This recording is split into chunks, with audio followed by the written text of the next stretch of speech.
In the suburban idyll of Sycamore Grove, houses with pastel shutters lined gently curving streets, and clipped lawns exuded order. Residents seeking tranquility considered themselves fortunate to live here, away from the bustle of city life. A tidy row of mailboxes, uniform porch lighting, and meticulously upheld landscaping standards reflected the oversight of the local homeowners association, HOA. At first glance, Sycamore Grove seemed the perfect place for families, retirees, and working professionals alike. However, an undercurrent of tension lay beneath the polite smiles and carefully painted fences. The HOA enforced a strict set of bylaws, sometimes with a heavy hand. Though many on the board acted reasonably, one member, in particular, exhibited a zealous streak. Renata Morstan, privately nicknamed Karen by disgruntled residents. Karen, a woman in her mid-50s with a perpetually pursed mouth and severe hairstyle, took pride in her self-appointed role as guardian of HOA standards. She roamed the neighborhood with a clipboard, nitpicking about potted plants, mailbox flags, or slightly mismatched shutters. Where other board members might compromise, Karen insisted that every rule, however trivial, be enforced without mercy. Most neighbors, wanting no trouble, tried to stay under her radar. But trouble sometimes found them regardless. That would soon be the case for a young, creative resident named Connor Reed, who was about to spark Karen's ire by simply trying to make reading more accessible for his dyslexic child. Connor's heartfelt attempt to create a supportive environment for literacy collided head-on with Karen's rigid approach to community aesthetics, setting off a chain of events that would transform Sycamore Grove in ways no one expected. 11-year-old Ethan Reed, Connor's son, had recently been diagnosed with dyslexia. He was a bright, gentle kid who loved adventure stories and animals, but reading itself posed major hurdles. Letters and words often jumbled themselves on the page, tangling into confusing shapes. Teachers recommended tinted overlays, large print books, and calm reading spaces. At first, Ethan felt embarrassed by his struggles, worrying that peers might tease him. Connor, determined to help, spoke with reading specialists, joined online forums for dyslexic parents, and spent evenings working through phonics exercises with Ethan. Over time, Ethan made progress, but reading remained laborious. He needed a quiet, encouraging environment to practice, somewhere free from distractions and anxiety. The Reed's home, though cozy, was small, and with Ethan's younger siblings scurrying about, there was little calm for extended reading sessions. That's when Connor hit upon an idea. The Sycamore Grove Communal Hall had a wide, barely used hallway near the library lounge area. If he placed a small reading nook there, just a beanbag chair, a low bookshelf, and some tinted overlays, Ethan could slip away for focused reading after school. It wouldn't block traffic, nor violate any known regulation, or so Connor believed. The day Connor hauled a compact bookshelf and beanbag into that corner, an older neighbor strolled by. Curiosity piqued. Upon hearing about Ethan's dyslexia, she offered to donate some large print books. Another neighbor proposed crocheting a soft blanket for the nook. Word spread that a sweet boy needed extra help with reading. Soon, neighbors contributed gently used children's novels and puzzle books. The corner quietly blossomed into a mini public reading spot for all kids, though it primarily served Ethan's unique needs. Ethan lit up the first time he sat in the beanbag, tinted overlay in hand, reading slow but steady. Connor beamed with pride. The arrangement seemed perfect. That is, until Karen walked by, scowling at what she viewed as an unsanctioned alteration to the hall. Karen discovered the reading corner a few days later, while prowling the communal hall on one of her routine compliance tours. She bristled at the sight of a beanbag and bookshelf placed flush against the wall, next to a small potted plant. A handmade sign reading dyslexia-friendly reading nook. Quiet, please, perched atop the shelf.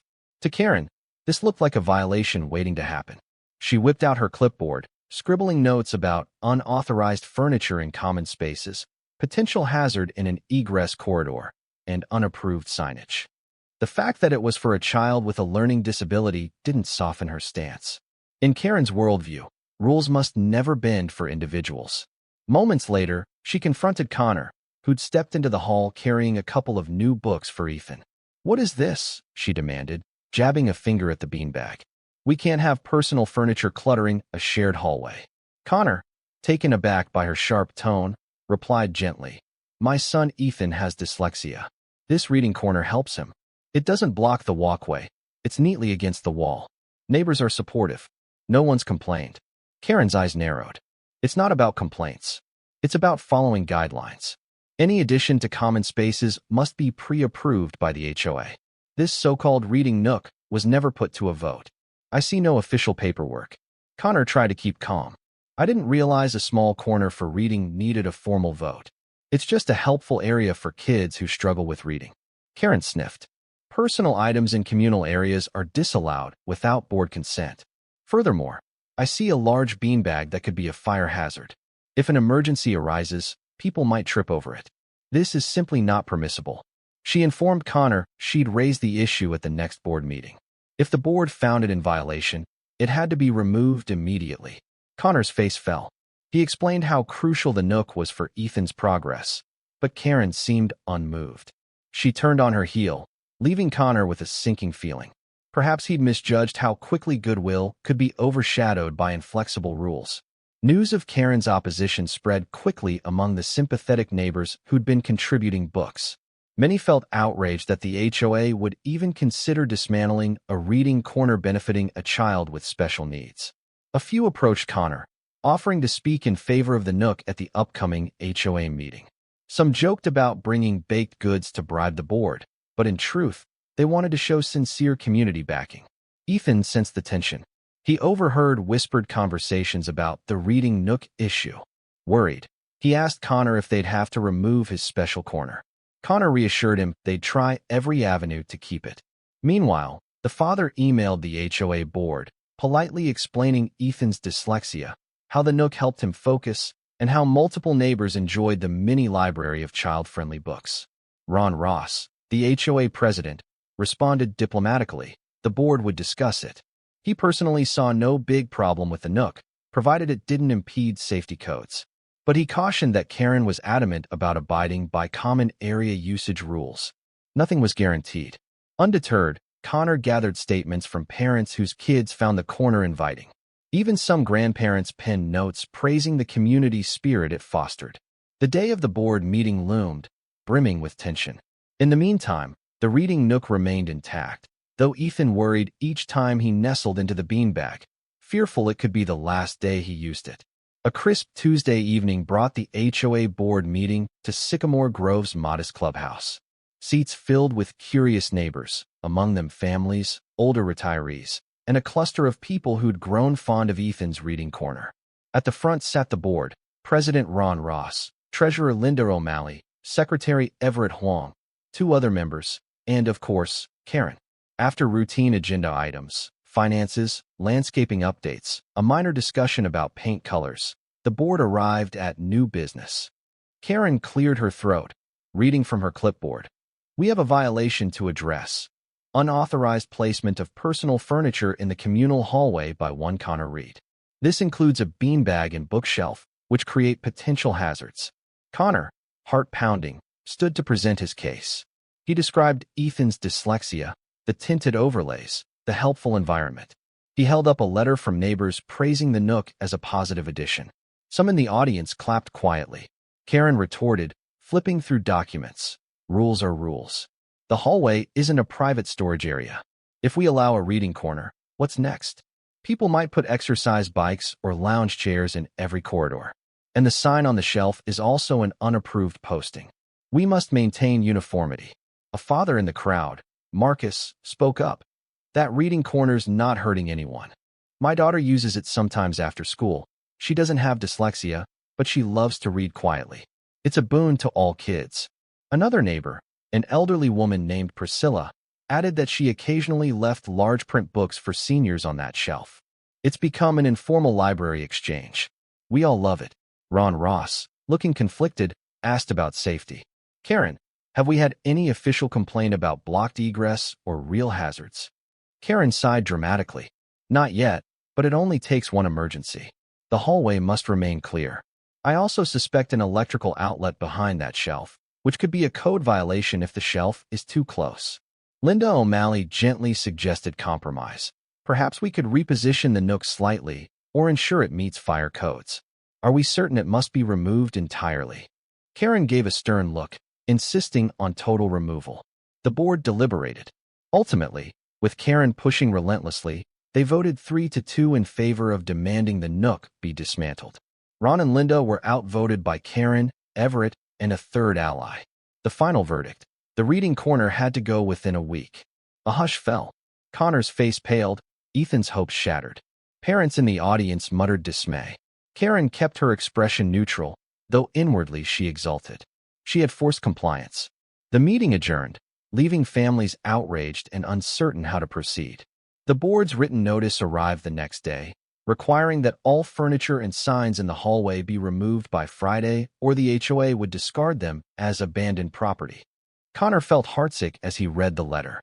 He explained to Ethan that they had to comply or risk fines. The boy fought tears, feeling singled out.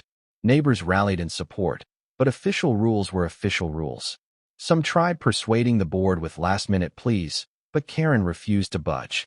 She oversaw the process personally, ensuring no stalling occurred.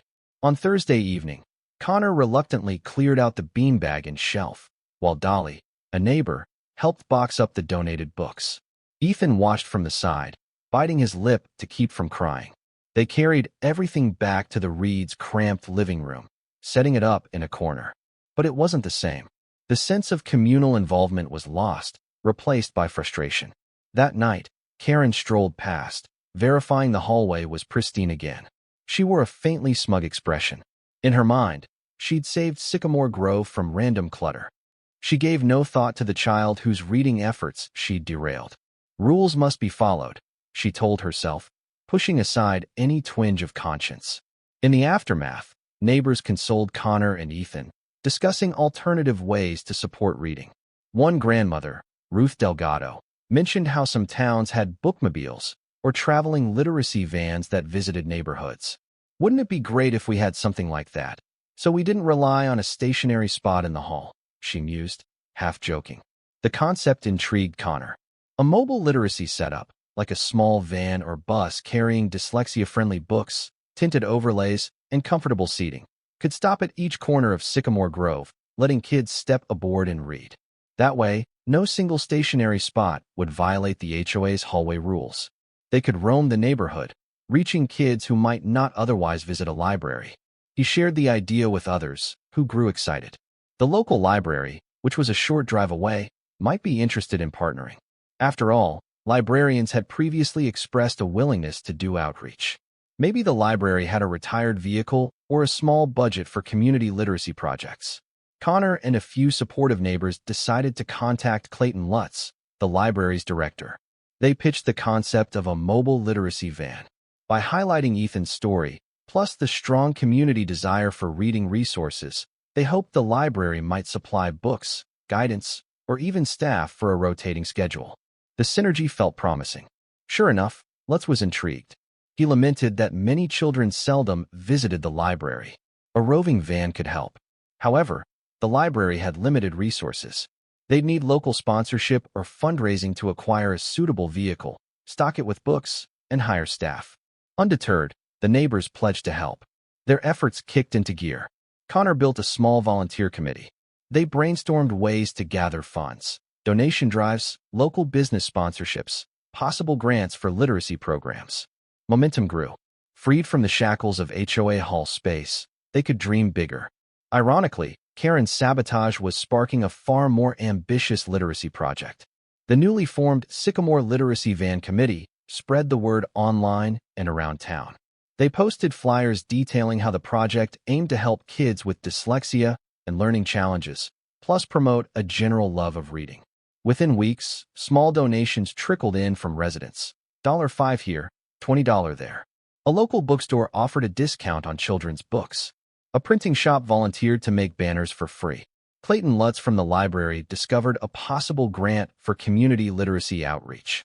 The committee hastily applied, emphasizing the unique needs of dyslexic students, the large potential impact, and broad volunteer support. They also approached local businesses for sponsorship. A grocery chain donated snacks for future reading events, and a small bank offered partial funding if the committee could raise matching funds. A breakthrough came when a philanthropic group, the Azalea Foundation, learned about Ethan's story. Touched by his determination, the foundation pledged to cover half the cost of purchasing and refurbishing a used van, on the condition the community handle the rest. The library board, seeing the wave of backing, greenlit Lutz to manage the project alongside the committee. Within a month, synergy blossomed. The committee located a second-hand shuttle bus, once used by a retirement home, still in decent shape. With donation drives and the Azalea Foundation's pledge, they had enough to buy it. Volunteers from a local automotive trade school offered to help repaint and retrofit the interior for bookshelves and seating. The library would supply an initial stock of dyslexia-friendly books, large print editions, picture books, and tinted overlays. The unstoppable sense of possibility galvanized neighbors. They now envisioned a mobile literacy van that would park in designated spots around Sycamore Grove on scheduled days. Kids could board, read quietly, borrow books, and get guidance from volunteer tutors or librarians. The project soared beyond a simple reading nook in a hallway. They aimed to serve not just Ethan, but the entire community. Meanwhile, Karen watched the swirling excitement with dismay. She caught wind of the van project, hearing rumors like, "We'll have a roving library pulling up next to the clubhouse," or "kids can do homework inside." She dismissed it as nonsense, but grew unsettled when she saw how many neighbors embraced the plan. The same parents who once quietly used the hallway reading nook were now openly praising the new project. One afternoon, Karen confronted Connor in the courtyard. "I hear you're turning our neighborhood into a public library on wheels. That's not authorized by the HOA, is it?" she snapped. Connor calmly explained the van would park on public roads or designated visitor parking spots, not infringing on the HOA's hallways. "We want to help children read, especially those with dyslexia. The library's on board, local sponsors, everything. We're not violating any bylaw," he added pointedly. Karen scoffed, searching for an angle. "We have rules about external vendors operating on HOA property. If this van attempts to do business here, it might violate codes. You might need a permit." Connor gave a mild shrug. "It's a free community service, not a for-profit vendor. We're also working with the library, so it's akin to a civic program. We're not selling anything." Flustered, Karen threatened to raise the matter at the next board meeting again. Connor, however, felt confident the new project fell outside her domain. The library had experience navigating city permits for bookmobiles. Their legal counsel insisted they'd comply with local rules. Karen stewed.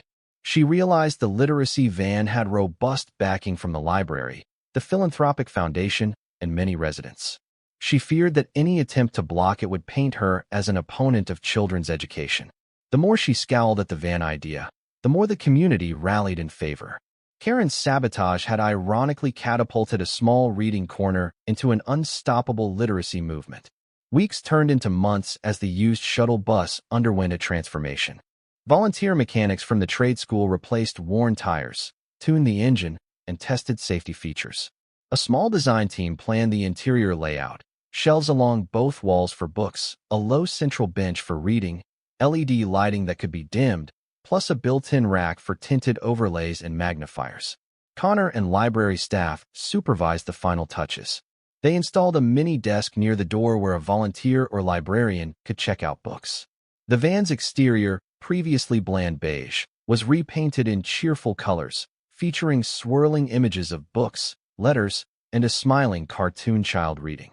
The large text read, "Sycamore Literacy Van, open to all." The day the newly painted van drove into Sycamore Grove for a test run, neighbors came out of their houses, snapping photos, cheering. Inside, the fresh smell of paint and new shelving filled the air. The library staff loaded the shelves with about 300 carefully curated titles, from early readers and dyslexia-friendly fonts to teen novels and a few adult selections. A corner held resources about learning disabilities, plus sample tinted overlays. Ethan, invited to see the van first, stepped on board and gasped in delight. He found a row of large print books, tried a tinted overlay on one, and discovered it was easier to read. Joy lit his face. Connor felt tears well up, remembering how the hallway nook's removal had once left Ethan discouraged. Now, they had a mobile reading sanctuary traveling around the neighborhood. At last, the day arrived for the official mobile literacy van launch. Flyers announced the schedule, The van would park near the clubhouse from 3 to 6 p.m. on Mondays and Fridays, plus rotate to other corners of Sycamore Grove on weekends. The library had arranged volunteer librarians or aides to staff it, with parent volunteers assisting. Residents gathered excitedly on a Saturday afternoon for the ribbon-cutting ceremony. A small podium was set up near the curb. A local news crew arrived, drawn by the uplifting story of community activism. Children scampered around, eager to climb aboard. Ron Ross, the HOA president, gave a brief speech praising the neighbors' initiative. "We overcame challenges and found a bigger, better solution. This van will support not only Ethan but countless children, and even adults, who love reading or need extra help." He cut the ribbon, drawing applause. Connor then thanked the library, sponsors, and philanthropic donors. He singled out Ethan, who had shown resilience. Parents clapped, some wiping away tears. The van door swung open, revealing shelves brimming with colorful books. Families stepped in, exploring, flipping through pages. Librarians explained the simple checkout procedure. Laughter and excited chatter filled the summer air. Karen hovered at the edge of the crowd, arms folded. She had come out of curiosity, possibly to find fault. But confronted by the sheer positivity swirling around the van, she felt overshadowed. She recognized any attempt to sabotage now would be a PR disaster. So she stayed quiet, forcing a thin smile whenever neighbors greeted her. Inside the van, Ethan tried out a new chapter book featuring a dyslexic-friendly font called Dyslexic. With tinted overlay and supportive help from a librarian, he read slowly but proudly. Connor, leaning against a shelf, realized how far they'd come. From a little beanbag in a hallway to a fully stocked traveling library that dwarfed their original dream. Over the next few weeks, the van became a cherished fixture in Sycamore Grove's daily life. Twice a week, kids eagerly awaited its arrival, backpacks slung over shoulders. Some hopped aboard for homework help, others for story time. A volunteer reading coach led short sessions on phonics, which Ethan and other struggling readers found invaluable. Adults, too, discovered benefits. Some borrowed novels, dropping in to chat with librarians. Seniors sometimes used the van's ramp, installed for accessibility, to board, browsing large print titles or newspapers. The sense of neighborly interaction surged. This was no mere library on wheels. It became a hub for learning, conversation, and bridging generational gaps. The local news ran a human interest segment praising Sycamore Grove's roving literacy van. Community leaders from nearby suburbs took note, asking how to replicate the program. It was a shining example of grassroots cooperation, born from adversity, culminating in something bigger than any single household. Ethan's reading improved markedly. The library staff found that with consistent practice in the van's welcoming environment, he gained confidence. He even started reading short paragraphs aloud to peers. Encouraged by success, the library supplemented the van with special events, like a mini spelling bee with tinted overlays, or writing workshops. Kids who once saw reading as a chore discovered excitement in the van's fresh materials and supportive vibe. All the while, Karen's influence waned. People recognized her role in removing the original nook, ironically prompting a larger movement. Though she remained an HOA board member, her allies distanced themselves, not wanting to appear anti-literacy. She rarely confronted neighbors about the van, preferring to maintain a low profile, hoping the fiasco would fade. One breezy autumn afternoon, Karen was returning from the grocery store when she spotted the literacy van parked near the complex's south entrance. A group of kids, some from single-parent households, were stepping inside with delighted smiles, chatty about new comics. Something about their enthusiasm, plus the memory of the positive news coverage, stirred conflicting emotions in Karen. Exhausted from her day, she approached the van's door, half out of curiosity. A volunteer greeted her warmly. "Welcome. Feel free to browse." Karen stepped in, scanning the shelves. She noticed an entire section labeled dyslexia-friendly, with specialized fonts. A librarian offered a short explanation of how tinted overlays reduce visual stress. Karen recalled how fiercely she'd fought the reading nook. Gazing around the van's tidy interior, she recognized no real hazards or clutter. It was well organized, a safe place for children to flourish. She spotted Ethan, quietly reading in a corner. The boy gave a timid wave. For a moment, guilt welled in Karen's chest. She had once destroyed his little refuge. She mustered a cordial nod, drifting through the shelves. She found a small adult fiction section, picking up a novel by an author she liked. The volunteer said, "Feel free to check out. We just need your name and contact info." In an uncharacteristic gesture, Karen wrote down her details, borrowing the novel. She left the van with a swirl of complicated feelings. If she'd never targeted that beanbag, maybe this wonderful resource wouldn't exist. Yet, acknowledging that was too humbling to utter. Still, she found her bitterness eroded by the van's obvious success in uplifting the entire community. By winter's onset, the Sycamore Literacy van had become a beloved staple. The library staff rotated new inventory each month, ensuring fresh reading materials. Seasonal events like Winter Tales nights or holiday book swaps thrived. Parents noted children's reading scores improving. Ethan, in particular, soared academically, thanks to consistent practice in the van's supportive environment. The HOA board, seeing the widespread acclaim, officially recognized the van as an authorized community partner. They allocated a small yearly stipend for its upkeep, endorsing scheduled stops in different corners of Sycamore Grove. In a neat twist, Karen ended up voting in favor, an admission that the van wasn't harming property values or aesthetics. The approach had changed from initial hostility to grudging acceptance, then quiet support. Connor, reflecting on the journey, felt a sense of awe. He'd started with a humble beanbag in a hallway, only to have it torn down by Karen. Yet that adversity lit a spark. Neighbors rallied, the library joined, sponsors chipped in, and an entire roving literacy program emerged, bigger than anything he'd imagined. Sometimes, forced innovation can yield greater blessings than the original plan. On a crisp evening, as holiday lights twinkled on porches, the van parked near the main entrance, hosting a festive reading night. Hot cocoa was served, carols played softly, and children took turns reading holiday-themed picture books. Even Karen showed up, carrying the novel she'd borrowed earlier. She quietly returned it, remarking that she found the story enjoyable. This time, she took out another title, a gentle gleam of humility in her eyes. Near the end, Ethan stood up, overcame his shyness, and read a short poem about winter. The tinted overlay helped him decode the words smoothly. Applause erupted from all corners of the van. Connor beamed, tears threatening to spill. The boy who once struggled with basic paragraphs now read with confidence. The entire neighborhood's synergy had made it possible. Thus, Sycamore Grove closed one chapter of sabotage and heartbreak and opened another of empathy and progress.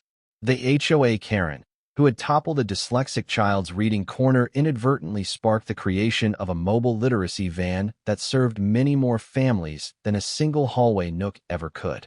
In the end, positivity triumphed. Ethan's reading soared, neighbors bonded, and a once-divided community found unity in the simple magic of books, showing that from small corners of adversity can emerge large vehicles of hope.